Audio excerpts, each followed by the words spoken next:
a true rummage sale, right? Phyllis Tickle says, in a rummage sale, it often includes a loss of power or place to the new and not yet form that is rising.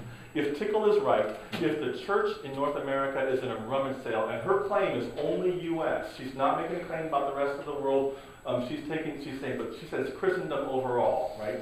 Because she's fascinated with what's happening in the African and Asian and Latin American churches. Christendom is exploding in Africa, Asia, and Latin America. The global south is teaching us different ways of being faithful followers of Jesus and looking at the mother church, quote unquote mother church, right? Askance and worried about us, and well, they should be, okay? So this church in North America, we're in a rummage sale period, Phyllis Tickle says, often includes a loss of power or place to the new and not yet formed that is rising. There is something in a rummage sale period coming up under us that's new and different, and it's challenging who we are, okay? In the rummage sale period, she cites author Diana Butler Bass, who's an amazing, amazing scholar. She is a theologian. Butler Bass calls this re-traditioning. Not throwing out tradition, but a revision, a re-traditioning. Often results in a broader, deeper way of being church. At the end of every rummage sale period, the church became even more faithful. At the end of the Dark Ages, the church emerged even more faithful. At the end of the Great Schism, the churches, the Orthodox Church and the Roman Catholic Church, emerged more faithful. Post-Reformation, Roman Catholic Church became more faithful, as did the Protestant churches. Okay? And most importantly, this does not signal the end of the current expression of being the church, but rather a dramatic change in the expression. This is really important. At the end of a rummage sale period, the church doesn't cease. Okay? It dramatically changes. The problem is, it's not fun to be the church during a rummage sale period. Amen. But you and I are in it, and we're called to it for a reason. And I will tell you, as a professor who's teaching women and men at Columbia Seminary, I've got students in front of me who are learning with me in classes. I've got a student who just got her MD at Emory Medical School. Had 3 offers to do major work in neuroscience. She shunned those offers and came to Columbia Seminary. She is stupid. I say to Dr. Schott, why are you here? And she said, because I'm thinking I would love to bring my medical practice to life in a congregation. I'm like, oh, you are way too dumb. You could be making a ton of money with a ton of grants and doing some good neuroscience work, but no, you're here. Surely the Lord is messing with you. I've got a young woman who left, I think, one of the best jobs in the universe. She was an Imagineer at Disney World. She was moving up into the Imagineering status. She was one of the supervisors of 5 different Imagineering air departments in Disney World, and she left that and came to Columbia Seminary. The woman is an idiot. Okay? And she talks to me all the time about, we're talking about this kind of stuff at Disney as well. And I thought, why are you here? Come on. I would give anything for your job in Disney World. And she said, because Jesus got a hold of me and wouldn't let me go. And I'm thinking, oh, that's the trouble with Jesus. I will tell you, when I look around, the fact that you are being called to lead us during this rummage sale period, it thrills me. It makes me nervous sometimes, but it thrills me. Because I'm thinking, oh Lord, wow, this is pretty amazing. Like the Reformation, like the Middle Ages, like the Great Schism, historians say this will be called something. In years to come, this will be called something. And some of us who are younger in this room will be able to say, I was serving a church during the whatever. And people will say, wow, you were alive during the, yeah, it was hard. We had to walk uphill to church both ways. Naked in the snow. But we did it. Because God called us to. Wow. Tell us about that period, what it was like to be a pastor, an elder, a ruling elder, a commissioned ruling elder. Tell us about that period. Oh, I'll sit down, I'll tell you. It was rough. Doesn't seem well to end. Something's different.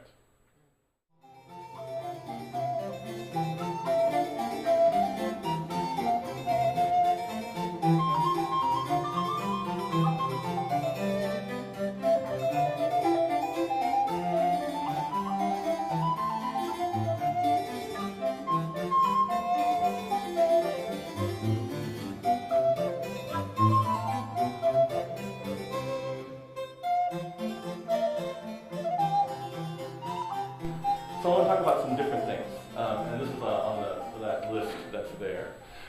I think we're shifting hospitality-wise from tribal education to immigrant education. What I worry about as a professor in Christian education, I worry about a lot of our education, I think is really for the tribe. Friends, the Lord with you. And also with you. Lift up your hearts. Lift them up to the Lord. Let us give thanks to the Lord our God. It is right to give God thanks and praise. Which Jeff led us in last night as we gathered at the table. Okay? I love that. It's the Sursum Corda. I love that. Lifting up our hearts. I love that. What I'm realizing is that's very tribal. Because some of us in the room, this room, we don't know what that was, just we did. Some of you were like, that's not on screen. Where was that? Where did you get that? And people seem to know it. What I worry about is too much of our Christian education is focused on the tribe and not on immigrants. The latest statistic out of Louisville, which is where our General Assembly offices are, says 60% of the people in our pews, chairs, were not born and raised Presbyterian. 60%. 15% have no church history whatsoever. So when you presume tribal knowledge, the reality is folk have no idea what you're doing. So my nephew is Cameron, who is 7, and has been in church all of his life. My little brother, he's the one that went to Fuller Seminary, and he's serving Chinese Evangelical Church in Seattle. I know, it's confusing, but still. So Cameron has been in the church all of his life. And since I was back there on Labor Day, and Cameron came with my father and myself to our Japanese Presbyterian church, and hadn't been there before. And he's sitting next to me, and order of worship program, and it's time to sing. So we stand up, and I said, Cameron, grab that hymnal. He goes, what? Grab the hymnal. What's that? It's that blue book right there in front of you. He goes, oh. He pulls it out. What do I do with it, Uncle? I said, open it. Okay. He goes, hey, there's music in here. And I said, yeah. He goes, hey, everybody has one. And I said, yeah. And he goes, this is so cool. Can I take this home? No, you can't. Okay. At dinner that night, Michelle, my sister-in-law, and Gar were there with Cameron and his older sister, Jana, and I told him about the story, and Gar laughed and said, you know, Rodger, gosh, I guess he's never seen a hymnal. Because every time Cameron's been in worship, words are on the screen. Okay? In my research with young adults, if young adults are visiting a church, hospitality, I actually found out when we're worshiping, and they have an infant, they know in the next hour they're going to have to find no, not a nursery, interestingly enough, because they're not stupid. They see CNN, MSNBC, Fox News, etc. They're not sure they're going to drop their infant off at a nursery because they're not sure what? Safe. It's safe. Okay? Unless you post background checks, etc. They're not sure they can trust whoever this person is with their infant. But they're going to keep the kid with them most often, unless they know for sure. And they're going to know that they've got to find a bathroom that has a changing table, hopefully clean. Okay? So now, when I walk into churches now, when I'm preaching, I preached last week in a church up in North Carolina. When I walk in, I just want to walk around and see how hard are you going to make me look for your bathrooms.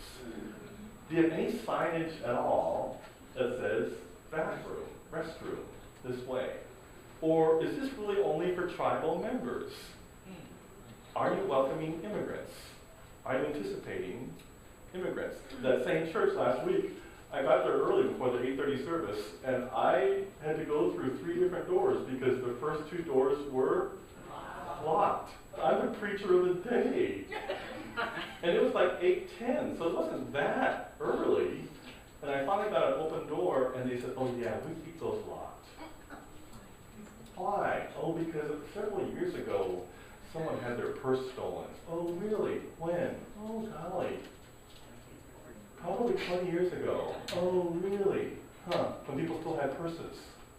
Oh, interesting. Okay? And I thought, yeah, but just is sort of hard, because I didn't know which door was going to be open. Yeah, sorry. You are part of the tribe. You don't know. A shift from tribal education to immigrant education. So I was in a focus group, doing a focus group in San Jose, California, and the reason why I show you this, Gloria Patri. Does anybody sing this? Do you sing this in church? Glory be to the Father and to the Son. So a young adult, young man came up to me afterwards and said, excuse me, I just want to know, you know a lot about church stuff? I said, I think so. And he said, I actually visited a couple of churches, a Presbyterian and a Methodist church, and this woman's name appeared in both churches, and I had no idea who she was. And I don't know how she gets around. And I said, I had no idea what he was talking about. What was her name? Gloria Patri. And I said, when that appeared, did the congregation sing something like, Glory be to the Father? And they both sang that. And I said, well, actually, that's Latin for the first line, Glory be to the Father. I thought to myself, how is a 20-something software engineer in Silicon Valley supposed to know that Gloria Patri is Glory be to the Father? And then I found out the boy works for Google. I was like, dude, you couldn't Google that?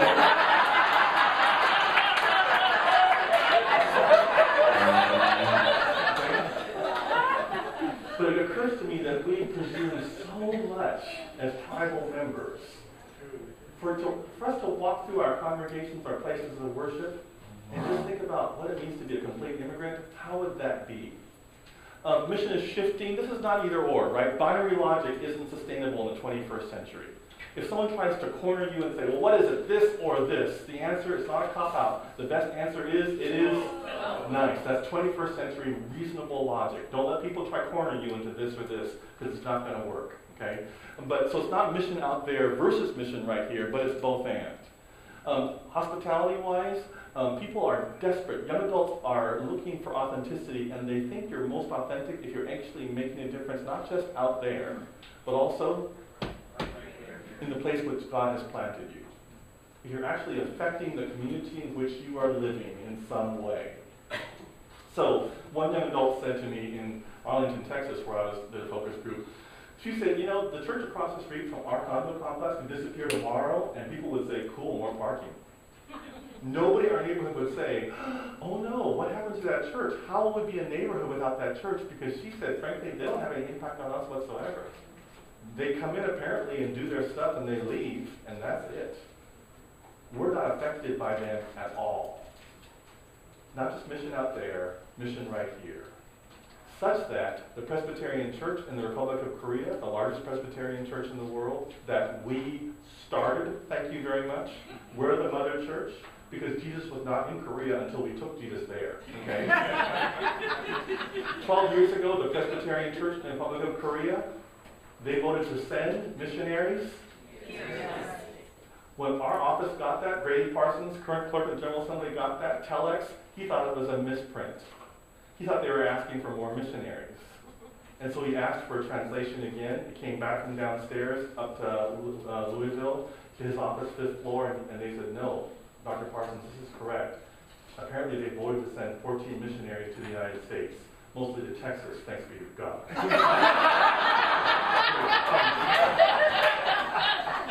That was out loud.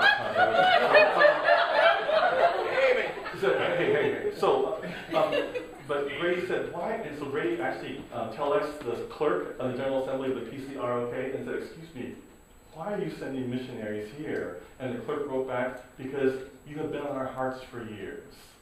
And we're worried that the Spirit has left the mother church. And we would like to help rekindle the Spirit in your midst. Grady Parsons told me, Rodger, it was so amazing to do a 180, Suddenly, we are no longer the people who do mission to other people. Suddenly, we are the recipients of mission.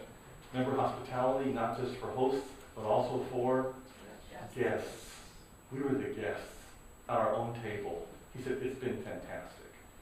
There are now over 100 missionaries from the Presbyterian Church in the Republic of Korea in the United States.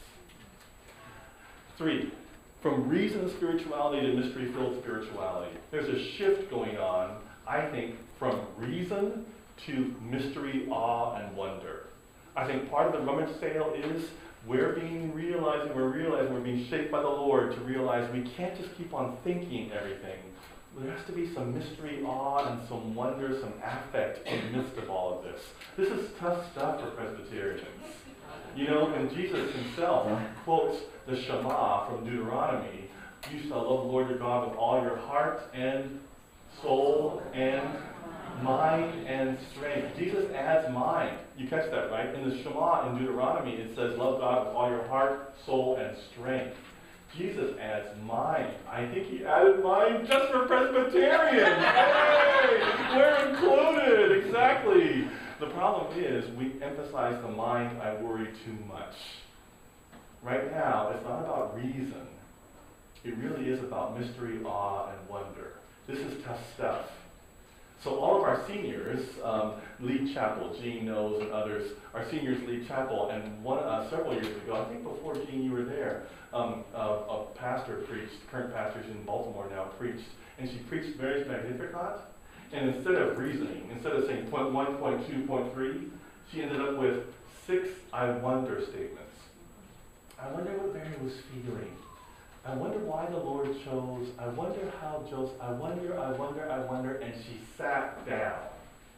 Okay? Next to me is our senior professor in theology, who I adore. Next door neighbor, George Straub. He leans over and nudges me and says, I wonder what the heck that sermon was about.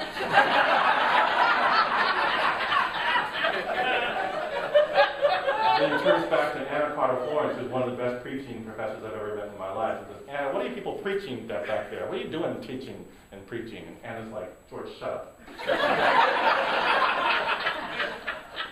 And I'm like, wow.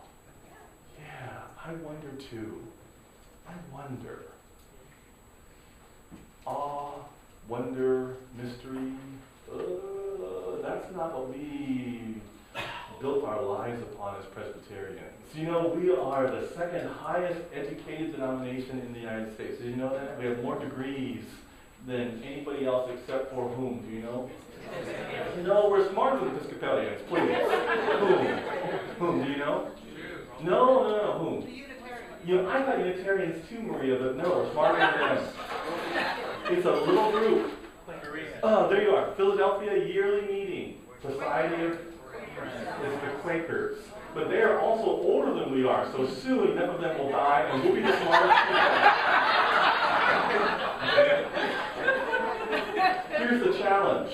Interestingly enough, demographically, okay, the more degrees you have, the fewer children you have. The more educated you are, the fewer children you have.